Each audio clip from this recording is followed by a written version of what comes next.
Today's episode of the Marketplace Pastors podcast is brought to you by Revestify, a faith-driven FinTech platform transforming how the body of Christ gives, funds, and sustains kingdom vision. At Revestify, generosity becomes a lifestyle. Their secure technology allows believers to automate their giving and link everyday transactions to eternal impact. So whether you're a ministry, entrepreneur, or everyday giver, Revestify helps you sow with intention and see the harvest of your obedience. Visit Revestify.com and experience the future of kingdom generosity, where faith meets FinTech.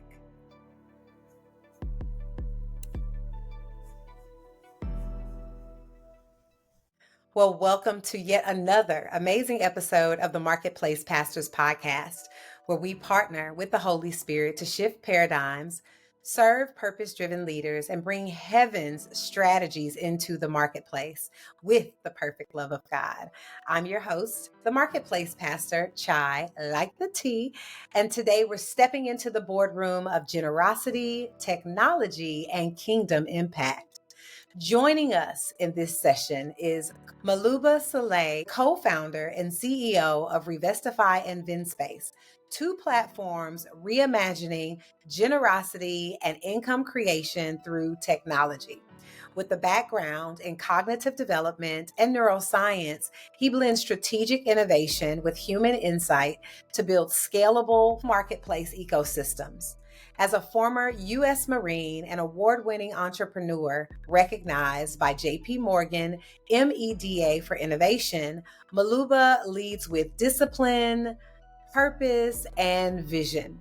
At the heart of his leadership is to democratize access, whether that's access to wealth creation or kingdom generosity, and to help people steward technology with integrity, faith, and foresight.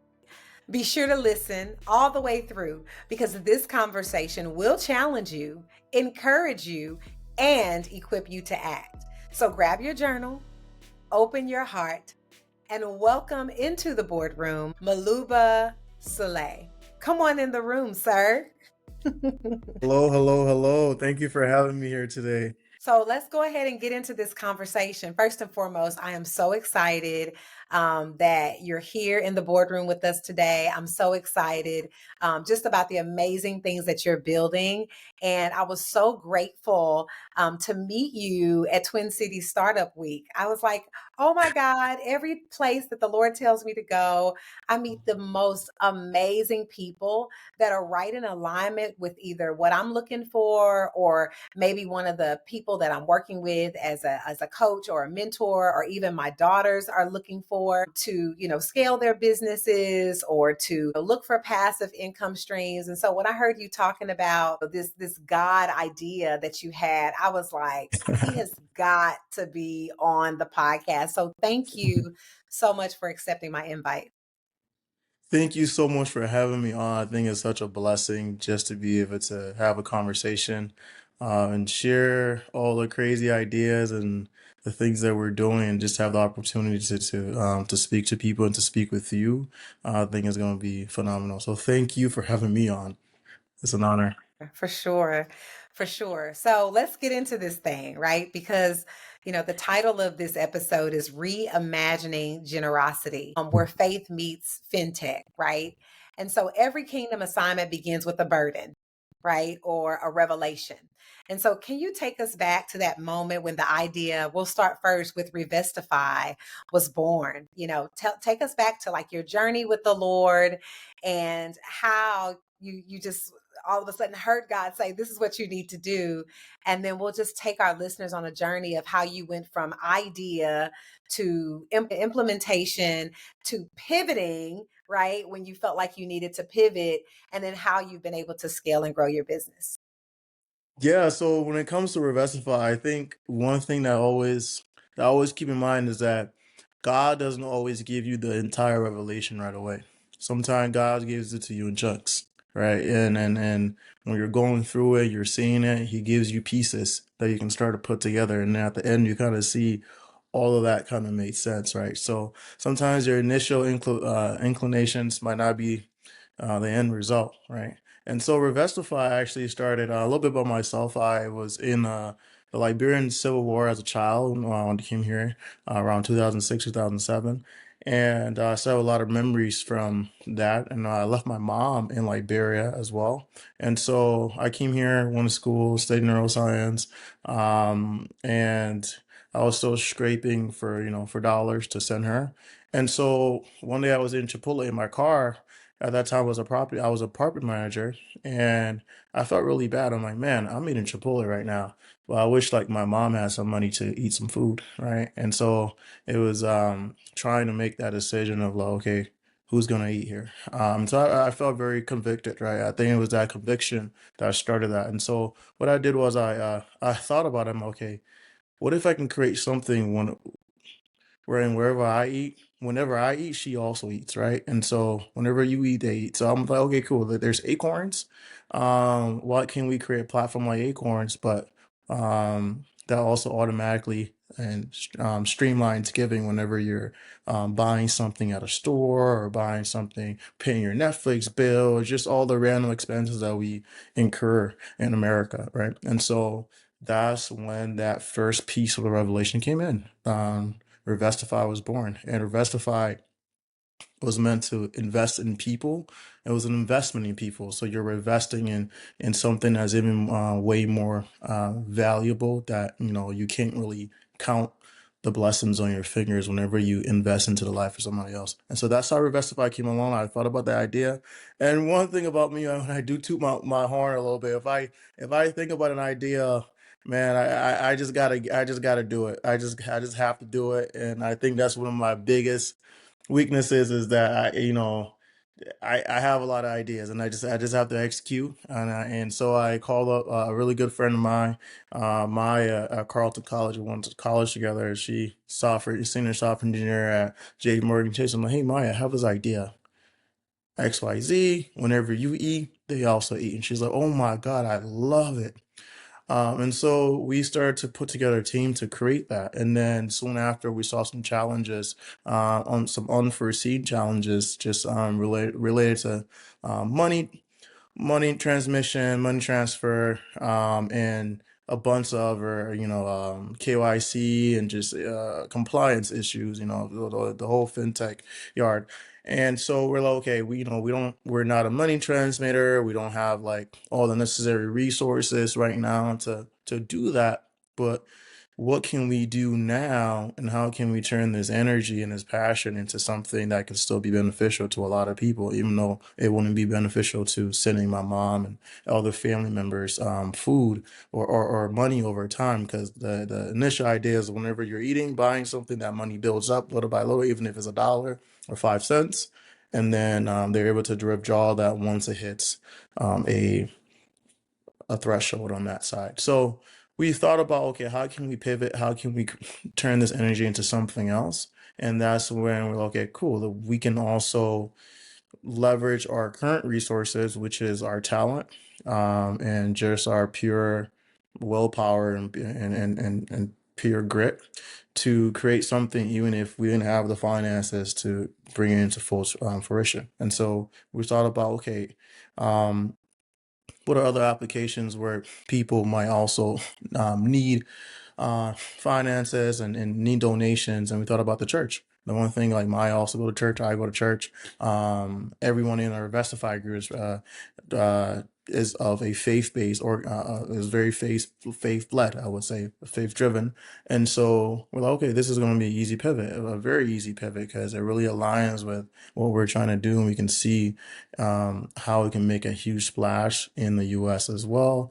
And it was a little bit easier to implement because there's less restrictions. You're only dealing with one country when it comes to the fintech portion of it. And so we decided to pivot and create Revestify to help churches increase donations, tithes, because there's a parable in the Bible of the woman that only had a 1 cent to her name, and she gave that, and Jesus honored her donation way more than the rich guy that had so much money, but and decided to give a smaller portion of a whole, right? And so I came down to, like, it doesn't matter how much you have; it's just about the intent to give. And blessed it is to give, more blessed to give than it is to receive. So we decided to create Revestify with that initial um, inspiration. And then we pivoted again, or we added more onto it, and we are still in the process of completing this feature. We wanted to think about how can we create something that members of the congregation can also benefit from, because a church is more than just a building. The church is the people, right? And the church is the men and women, the grandma and the auntie, the kids who, they might only have $1 to give, but they're still giving. And they're also going through a plethora of other financial hardships all the time, especially in this economy. And so we decided to create something wherein members of the church can also be able to reap from each other, and sow into each other and build each other up. And that just reminded me a lot about, like, Civil War times, when the church was really together and the church was really helping each other, regardless of what was going on outside, right? And so we decided to create a private label GoFundMe like feature, right? Wherein people can create private fundraisers in their church, and members of their congregation can automatically give towards that fundraiser, right? So if Sister Susan is going through a bad time and she needs knee surgery, she can create that fund. A notification automatically goes off to all the people in her church because they're already using her platform to give, and everyone knows Sister Susan already, and now she's able to raise $5,000, $10,000 for her medical expenses, for example, and that can be extrapolated to a bunch of other examples. And so that leverages the network power of, and the relationship power of people in your church, and is very different from GoFundMe, where you would have to manually kind of text everyone in your contact, and hope that some random people, and pray for a trend to be able to receive or complete your campaign. So that's how Revestify was birthed. That's how I transitioned. That's how I pivoted again. That's so amazing and very honorable, right? And very needed. I think as entrepreneurs, most of the time when we get guide ideas, it's to answer or solve a problem that we see in the marketplace. And sometimes it's really hard to discern, between opportunity and divine instruction, right? Should I monetize this? Should this be something that I give away for free, right? How did you discern, especially being an innovator in the fintech space? And we know in fintech, it takes money, money, money, money, money, money in order to grow and to scale what it is that you're trying to do. So, how were you able to discern between, this is just an opportunity that I can build something versus this is a divine instruction from God and it's really going to help people? And how did you maintain, your faith and your stewardship and the principles that you learned through the Word of God as you were building this innovative idea? Phenomenal question. And yeah, I wish it took smiles and just good vibes to, run a business. But at the end of the day, it comes down to the currency. But the currency was always a byproduct. It wasn't our sole intent of, like, hey, we want to go make a bunch of money off of people. It's we want to go help a lot of people, and we found purpose in it, right? For me, it's a very, very purposeful thing. Like, I don't care what's going on in the world as long as I'm able to create. That's one of my mottos in life, is service through creation. I think that um, like God Himself is a reflection of that, creating the world and creating all the beautiful things, which is such a huge service to us. And I think being able to serve creation through what you create is, like, my entire motto. So that in turn gives me purpose by itself. And so we came into this. How can we lower the fees for churches? First of all, it's not about what we have, because if that was the case, we can go continue our 9 to 5 jobs and go to medical school and do that, just go make the money. There's a lot of other places you can make the money as well, right? And at the same time, we want to make sure the business is sustainable. And so we created our own unique model wherein churches can receive um, up to 100% of all the donations. And we are able to lower transaction fees down to 1.5%, which is way lower than the industry standard of 2.99%. And we were able to do that by having people link their card via Plaid, and utilizing systems like FedNow and RTP and some other things, and just the way we structure everything so that people can be able to give at the speed of debit, but with the cost of ACH, right? So now the church is able to keep more as well. That's the first way that we were able to kind of minimize fees and make sure that we're not taking because those transaction fees really do add up. If you're an organization or a church and you're raising 100,000 a month or so, 2.99% is a huge chunk. You have an entire organization to take care of, right? And so we're very conscientious of that.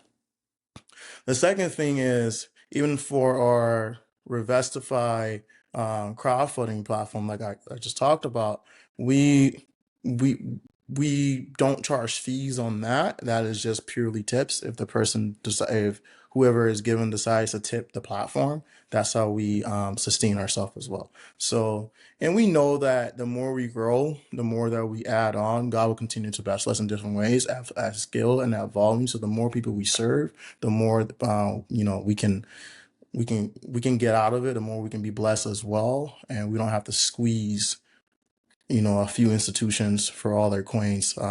So yeah. Yeah. How did you practically balance kingdom obedience with investor expectations, right? When you were scaling, the day-to-day realities of building and bills and business growth that we have to go through. I'm sure you needed investors. I'm sure, there were expectations that they had of you, but then you've got this heart for kingdom and for people. And so how were you able to balance those two? Right, and so Revestify is completely bootstrapped by the team, and we at first it was a little bit interesting having those conversations with investors, because I'm coming back from a neuroscience background. I'm coming into the whole business suite and learning as I go, and now I'm getting really good with those conversations, and now I'm able to raise capital for other ventures and things of that sort. But at the beginning, it was a learning curve for sure, just kind of understanding the entire startup ecosystem. And I understood it. I saw the abyss, and I said, I'm all in, and I'm still here, and I'll still will be.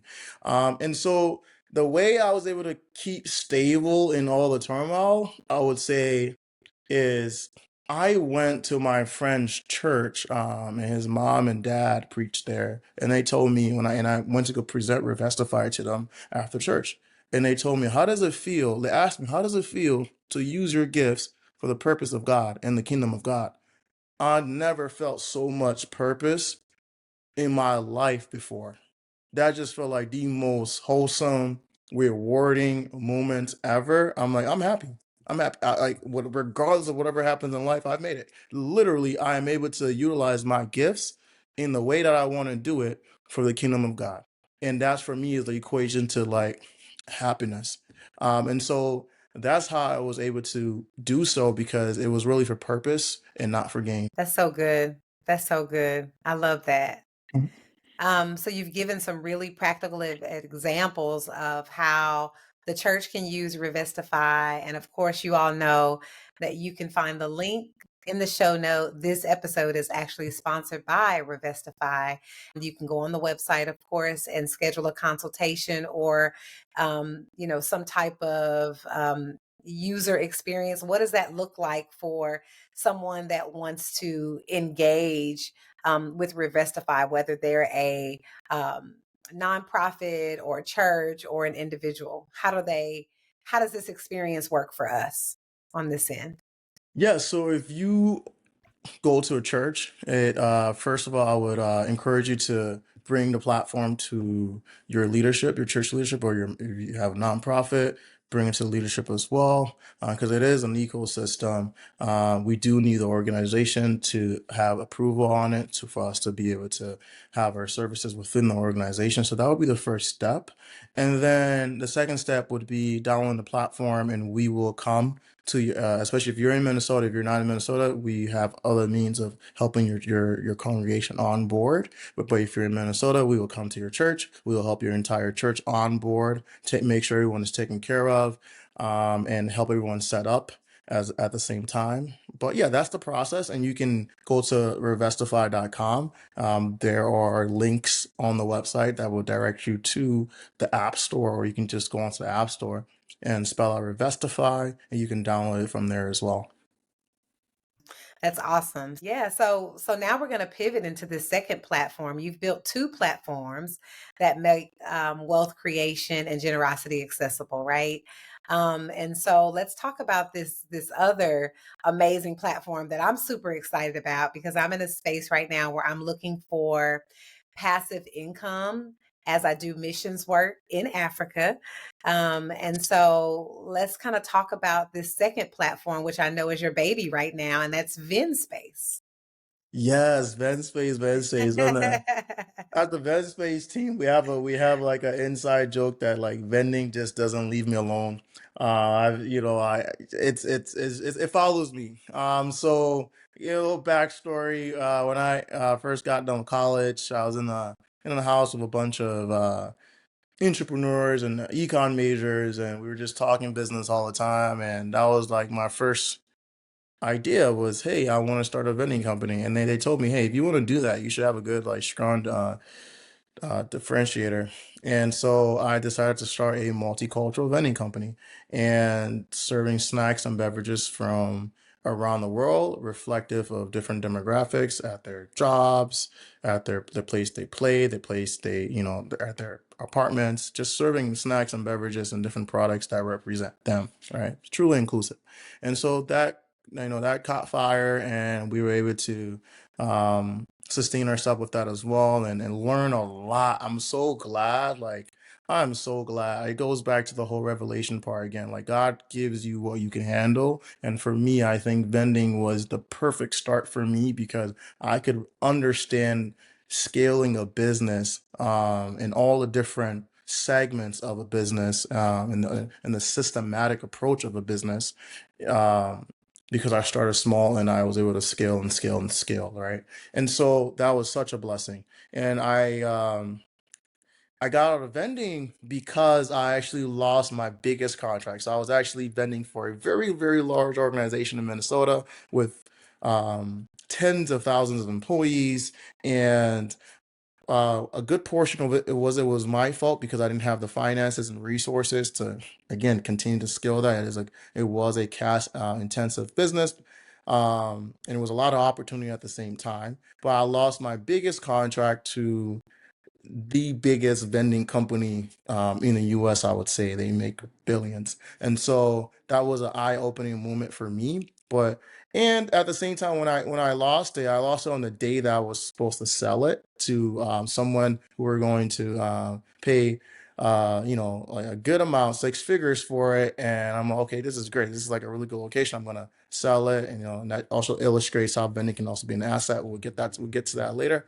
But I was gonna sell it, and I lost it literally the day that I was supposed to sign on the sale. So imagine that, like a hundred, thousands just gone, six figures just gone the same day. And it was a very, very depressing time. But I stood up, and that was the biggest, most pivotal moment of my life because I understood that the confidence, um, wasn't in the things that I did and my accomplishments, but was in like the things that I learned and the skills, right? Of just learning how to scale a business and just all the different things, identifying the gaps and truly solving a problem and being relentless about it. And so I decided to pivot. I'm like, okay, cool. This is not working out anymore. I just lost took a big hit. I could have kept on going. I had other big contract opportunities for even bigger companies, but I'm like, okay, maybe like let's take a step back here because what I'm learning is I want to scale and I want to impact as many lives as I can as possible. And vending did wonders for me. And how can I put put others in the same position for it to do wonders for them as well, right? And so I decided to start on a journey of creating a platform called the Vendspace, and it is going to be the next evolution of commerce. So we had Shopify, and that got very saturated. We had Airbnb, still doing well.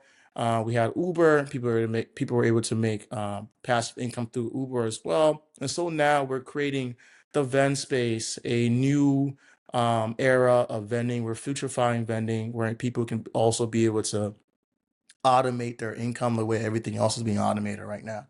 And so Vendspace is it's literally kind of like Airbnb, but for micro retail, right? And when people think vending, they usually think snacks and beverages, but vending is more than that.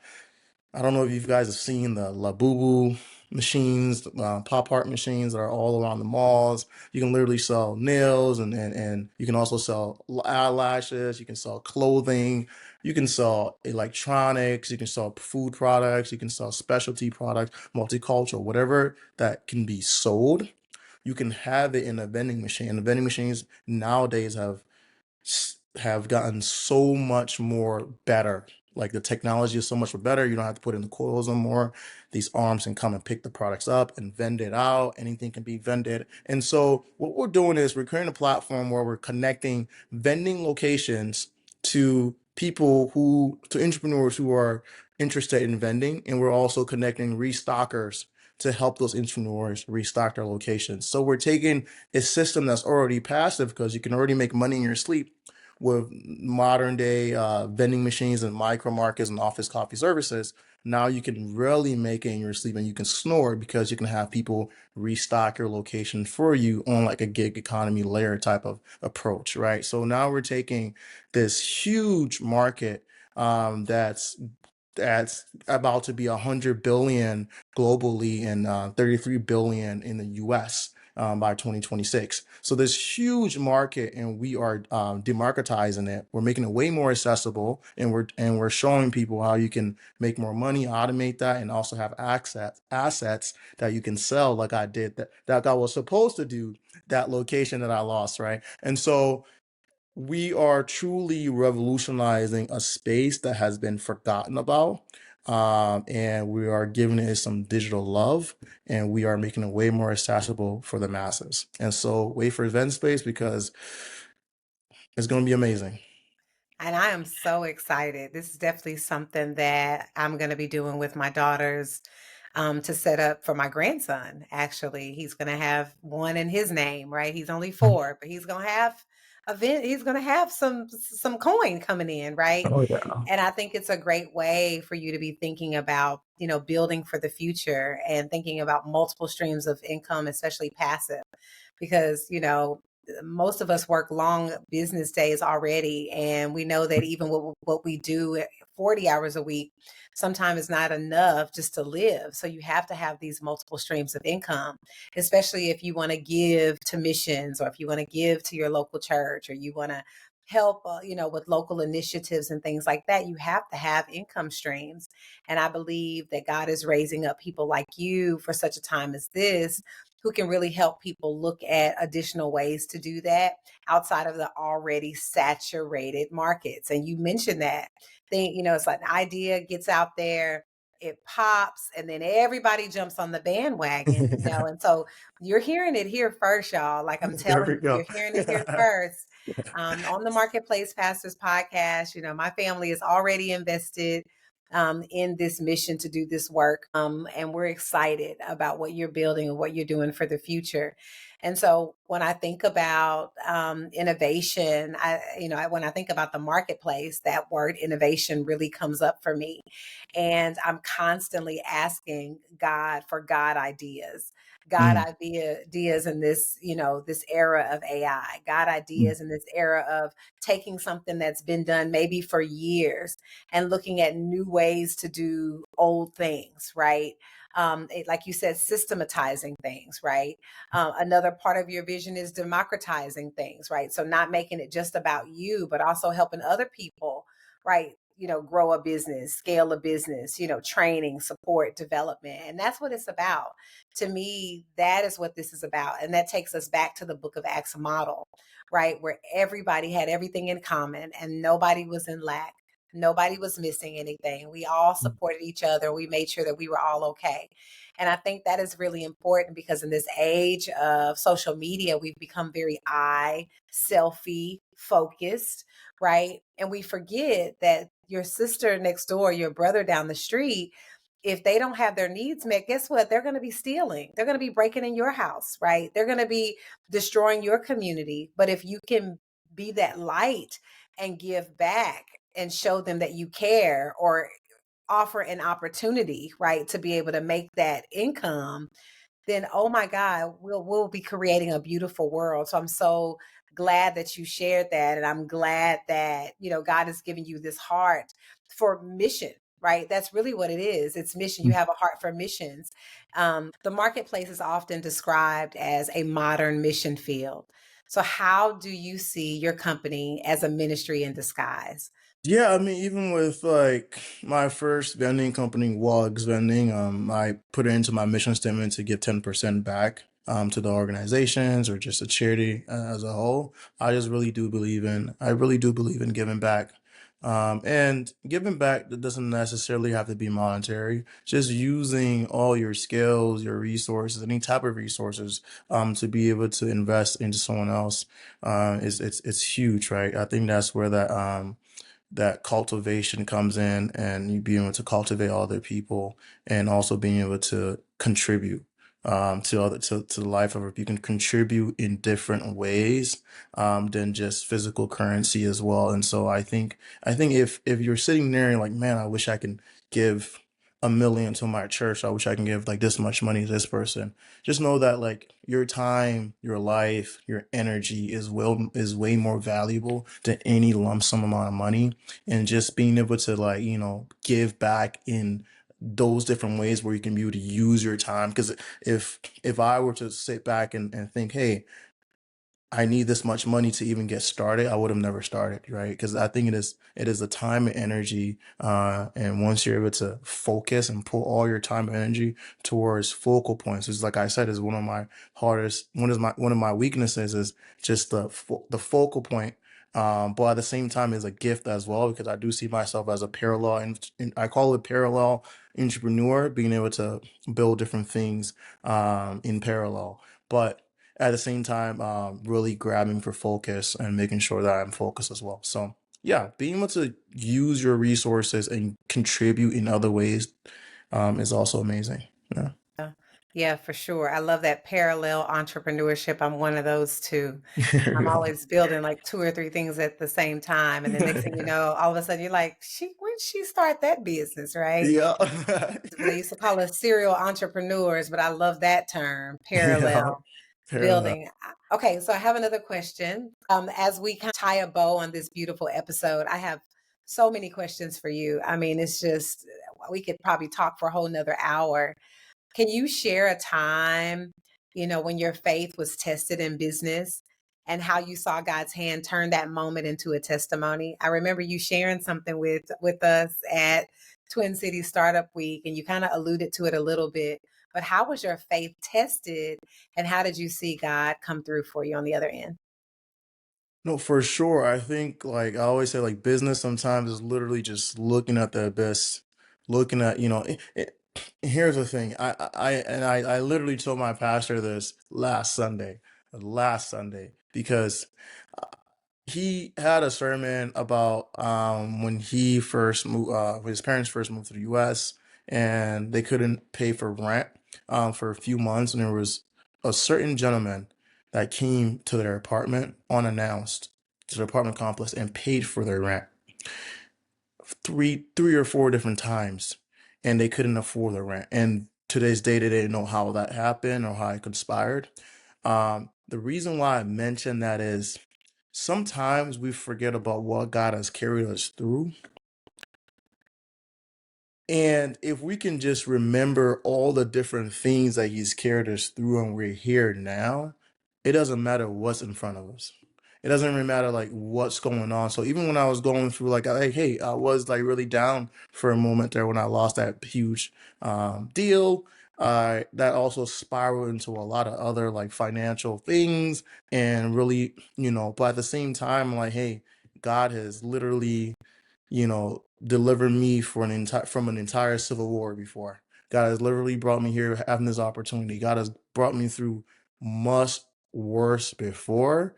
And who knows what I'm going to see in the future, but he's done it before. And there's no reason for me to not trust that he's going to do it again. He's continuously doing it. Right. And so like, my strength is not in me. If I'm like a bird that's literally flying on a tree twig, and I can fall at any point. But God got me. So I think that's what really carries me through all those different moments of turmoil. But yeah, just remembering. Yeah, remembering. We call that having history with God, right? Hmm.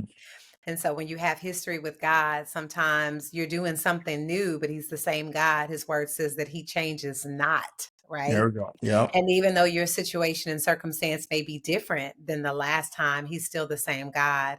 Hmm. And, it does take some reminding yourself that, wait a minute, he didn't bring me this far to leave me, right? He done brought me through once. He gonna bring me through again. I may Again, not know how, I may not know when, but he's gonna do it, right? he is. And I think it's always it's faith building. Whenever you step out in faith to build a God idea, it takes faith to not only birth it, but to see it manifest to the fullness of what God intended for it to be. And literally taking steps. I always say he gives you just enough light for the Mm. step that you're standing on. Yeah. Sometimes, like you said, he'll give you a piece here, and then you'll do that, and then he'll give you another piece, and then you'll do Mhm. that, and then he'll say, "Now just rest for a minute." It's like, Yeah, what? yeah. Like we want to just be grinding, like especially as Yeah. serial entrepreneurs, we're like, I want to be creating, Yep. right? But some days he's, I just want you to rest, right? And so I'm grateful that he is mindful of us and that he knows what we need and that we can be trusted to innovate. And I'm so grateful that we have his mind and we have his heart, because it's one thing to have the mind of God, it's another thing to have the heart of God, right? Mm. Yep. Because a lot of people have God ideas, but they don't really have his heart. Yep. And so it becomes very selfish, it becomes very greedy. People's heart change, in the middle of building it. They started off one way and then they go into a different direction. And then that's when you see things fall apart. And so thank you for sharing that wisdom to those that are listening today. As we wrap up this episode, is there a word of encouragement that you'd like to just release over marketplace innovators, those that are listening, maybe those that have a God idea but feel like I don't have the financial resources right now to do what God said to do? Is there something that you want to just leave them with besides the fact that God is going to show up and he's going to do it, but to encourage them to take those small steps with God, right? Until you birth it or until you see the full manifestation of what he promised. Yeah, I think the one thing I would say is God is a very just God, and faith without works is dead. And so you can definitely have the most brilliant ideas. I know people who have very brilliant ideas. I sign NDAs almost every day, because we also have a software firm that create apps and software for people, and so I see these great ideas all the time. And it's all about the execution and just getting started and just going, because there's one thing about this world is whatever you put in is what you're going to get it. You're going to get it out. If you have high input, you're going to have high output, right? And that goes on all pillars of life, and especially when it comes to creation, right? You think about creating anything, it takes so much energy. Anything takes so much energy to create, energy and focus. And so I would say is going to be a matter of time. As long as you're consistent, as long as you put in the work, there's no way you're going to fail. God will not fail you. And so literally put in the work, be consistent, and that's how God is going to reward you for that consistency. And I think that's the most real advice I could give, that's the one I'm living right now. Doesn't matter how I feel some days. Like I said before, I'm looking into the abyss. And I was literally on the phone with one of my business partners earlier today. I'm like, hey man, we're all in. Like, that's our motto around here. Our motto around here, we're all in, regardless of how up, down, left, right. You're going to see me and continuing to create. So we're all in, and you should ask yourself that question: are you all in? For sure. Absolutely. Are you all in? Mhm. Because honestly, that's what it's about. Like, this is the long game, right? This is a Yep. marathon, right? This is definitely not a sprint. Mhm. When we're building for the kingdom of God, it takes time, it takes endurance, it Oh yeah. takes faith, it takes trust, it Mhm. takes patience, it takes consistency. And it's not going to happen overnight. And oftentimes I see, some of my Gen Z mentees, thinking that things are supposed to happen overnight. And I'm like, forget what you see on social media, man. This stuff does not, anything that you're building with God that's going to be sustainable and have longevity for generations to come takes time. You've got to go deep in order to go high. Things that come really quick, they go really fast. So that's something that I want to constantly encourage individuals with, that when you're building something that will last, it definitely takes time and Mm, it takes a lot of energy. mm. So go ahead and share with our audience. Of course, all of this information is going to be in the show notes, how they can connect with you either at Revestify or at Vendspace to learn more about both of these platforms. Again, you all can have access to that information in the show notes, but I'll give you the space to be able to let them connect with you directly.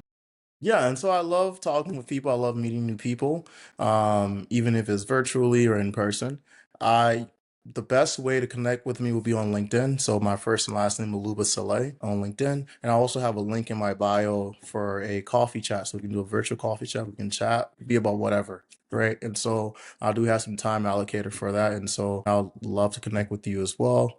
But yeah, that's how you can connect with me. For sure. And of course, all of his information is in the show notes. I'm so excited about what you're building. I'm excited about our partnership that we're building as well. We've got Mhm. things to do, not only here in America, but in Africa. There's things that we need to Amen. do, there's ecosystems that need to be built there. And so we're here for it. We're here to build. We're going to continue to link arms and do what it is that God has called us to do and forge ahead so that his kingdom can come on earth as it is in In heaven. heaven. So we want to say thank you all for joining us for yet another amazing episode of the Marketplace Pastors Podcast. We not done. We are not done. Y'all think this is it? I told y'all season 5 was a banger, and we have 2 more amazing episodes for you. So I want you to continue to invite, subscribe, and share with everybody that you know, because we are dropping gems this season and you do not want to be left behind. See you soon. Thank you for listening. This episode was sponsored by Vendspace, the platform making passive income accessible to everyone. Just as Airbnb changed real estate and Uber changed transportation, Vendspace is redefining ownership through automated retail. With AI-powered kiosks and micro markets, you can generate as little as $500 and up to $5,000 per month without massive capital or industry experience. VinSpace connects operators, locations, and opportunities, empowering believers to build sustainable wealth for kingdom impact. Learn more at thevinspace.com and join the revolution of faith-based entrepreneurship. We'll see you in the boardroom next time.